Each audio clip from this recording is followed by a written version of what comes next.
बात करने लगा हूं मल्टीप्लाई यानी कि हासिल ज़रब की तरफ। ये 5वें चैप्टर का क्वेश्चन आता है पेपर में, तो ए की वैल्यू इसमें दी होती है, फॉर एग्जांपल 2 and 3 and 4, ठीक है, और बी की वैल्यू दी है, यहाँ पर दी है 1 और 5, ठीक है।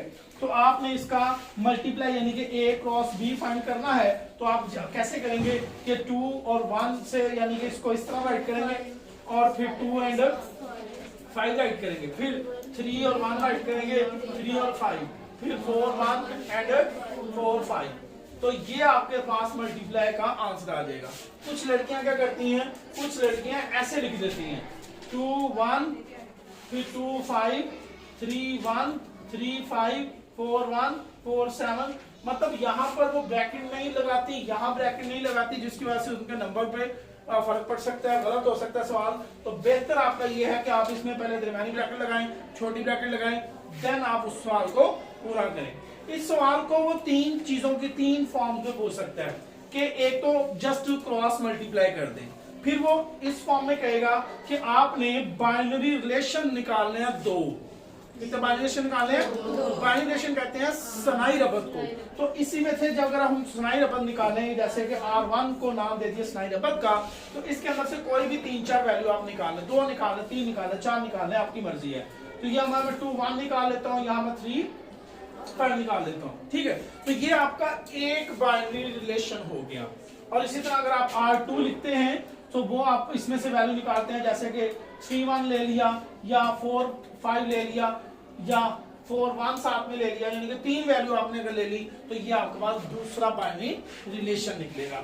अच्छा, यहाँ भी यहाँ तक 2 क्वेश्चन की फॉर्म आ गई। थर्ड क्वेश्चन में कहते हैं, थर्ड पॉइंट पे, कि आपने क्रॉस मल्टीप्लाई भी करना है, आपने उसके सनाई रबत पे निकालने हैं, देन आपने उसकी डोमेन एंड रेंज में निकालनी है। तो अक्सर शॉर्ट क्वेश्चन में भी पूछ सकता है कि ये वैल्यू है, तो जस्ट इसकी डोमेन निकाल दें, जस्ट इसकी रेंज निकाल दें। तो इसकी डोमेन रेंज फाइंड करने के लिए डोमेन R1 आपके पास आ जाएगी 2 and 3, ठीक है। और अगर इसकी रेंज की बात करें तो रेंज इसकी निकलेगी 1 and 5, यानी कि जो पहली वैल्यू होगी वो इसकी डोमेन होगी, और जो दूसरी वैल्यू होगी वो उसकी रेंज आ जाएगी। इसी तरह हमारे पास अगर R2 की बात करते हैं तो डोमेन R2 हम इसको राइट करेंगे 3 and 4, और इसकी रेंज हम बात करेंगे तो वो आ जाएगा 1 and 5। अगर कोई वैल्यू 2 टाइम्स भी आती है तो आपने उसको 1 टाइम ही राइट करना है, आपने उसको 2 टाइम राइट नहीं करना। तो इस तरह ये आपकी डोमेन एंड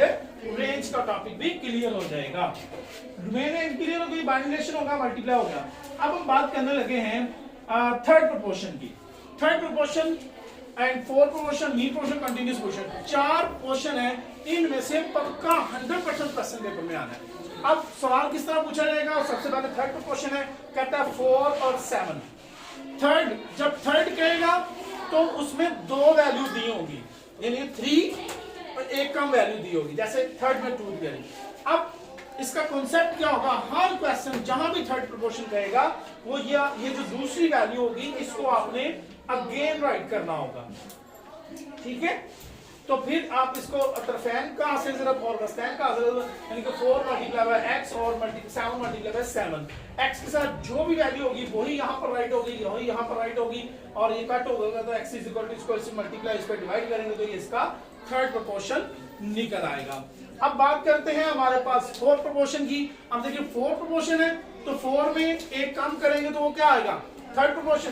3 वैल्यू आएंगी, यानी कि इसके अंदर 3 9 5, ये 3 वैल्यू दी है। तो 3 वैल्यू दी है तो आपने इसका चौथा प्रोपोर्शन निकालना है।